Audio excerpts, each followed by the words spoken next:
What's up everybody and welcome back to the YouTube channel. Hope everyone is well. I'm great, thank you for asking. So we're gonna do the next episode, the next part of the mini-series, the next, whatever you wanna call it, of how to grow a body part. So today, we're gonna go into chest. We've obviously done back delts, and I think we've done something else as well, I can't quite remember, but we're gonna go chest today. So how to grow your chest, the things that I think that you could be doing that you might not be doing in order for you to make progressions within your chest workout. So first up is going to be priming. I want you guys to focus on priming the muscle before the exercise. You might hear this as a recurrent theme in these videos. Yes, you have to prime the muscle, get the body neurologically ready to receive load. So for me, I generally just like to do the pec deck, something super simple. You can do some cuffed flies or some D-handle flies, whatever type of fly you want to, but just getting in there and getting some blood flowing without moving to failure. Not muscularly exhausting yourself, but just taking yourself through a range of motion to get the fibers moving and to get some blood into the muscle so you can quote unquote feel that muscle a little bit better. The next thing I want you guys to focus on is directional intent, the intent of which the direction of the exercise is meant to be. So I am very specific with how I set up my exercises for my chest. For example, when I'm doing one of my favorite exercises that we'll put over right now is the cuffed clavicular fly. And you could notice while I'm doing this, the direction of intent is up towards the clavicular fibers, very specifically moving up to contract those upper fibers, because when you are contracting your pec in any direction, you're using all of your pec, but we can bias fibers, for example. So if you are coming from a high position down to a low, you're going to recruit that costal fiber a little bit more than the upper pec. Whereas if we swap that around and come from low to high, you're gonna get a lot of intent towards that upper fiber, that clavicular area, which we're trying to do. So when you're training, have directional intent, understand which fibers you're trying to connect with and try and line up the joints with it, so try and make sure it falls naturally. So you're not just pulling it some weird directions and it feels weird. Make sure that elbows joints with shoulder joints are lined up with wrist joints, and it just makes sense when you're doing that movement. I think you should also look at manipulating resistance profiles. You guys have seen me talk about this many times, but for me, with the pec, it works really well. Reverse banded presses, most often on a Smith press because it's quite hard to band a barbell.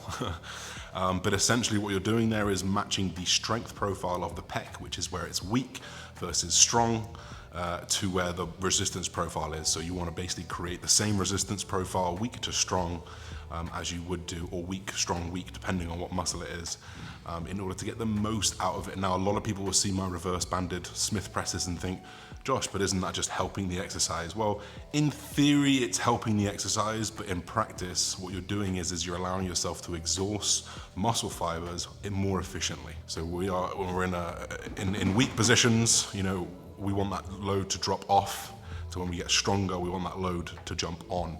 And in doing that, you get to exhaust the full range of the pec, versus if it was all just one weight, 1-to-1 ratio, and you went through this weak to strong profile, like the weak bit would fail before the strong bit did. So it doesn't make sense, and you want to just manipulate that to line those up. If you guys want to know a little bit more about resistance profiles and strength profiles, I might do a sit down and just try and draw some diagrams for you guys. Find some diagrams to show you, because I can't draw. But comment down below if you do want to hear those. I'm going to throw these in, not only because I sell the best damn cuffs in the game, but because I really, these changed my life. Like, they changed my delt work, they changed my pec work. And it's cuffed clavicular or cuffed costal or cuffed flies of choice. We bring the one of our thick cuffs up towards the elbow, reduces internal joint pressure in your shoulder and your elbow, and reduces it completely from your wrist, but you're still having a very similar load. Not only does it do that, but it allows you to get even shorter because the weight load is through the elbow, whereas if it's in your hand, you get stuck and you can't always do that. Not only that, but when you're working in a press, for example, if you're in a Smith press on a barbell, you finish here. Whereas with a fly, you finish in here. So you're actually missing out on whatever that is, 20 degrees range of motion that you could potentially get through a cuffed fly. I much prefer it than D-handles. I find D-handles often hurt my elbows or my wrists, and they're quite hard to stabilize. Whereas the cuffs, you can just lock in and they're, you know, the ones that we have are wider to increase surface area. They're neoprene to reduce friction. They're longer to fit bigger arms as well. So if you guys haven't copped some cuffs, just drop into the description box, onelamar.shop, and you can cop yourself some. Finally, before I over bombard you with tips for growing your chest, frequency. I talk about it a lot. I think a minimum of twice a week is and should be established across the body parts that you wish to grow the most. So for me at the moment, I'm not trying to grow my legs. I do them once a week. Everything else I'm trying to grow, so I do them twice a week. You can push this to 3 to 4 to 5 times per week. I think there's probably absolutely minimal difference between 4, 5, and probably 3 times a week.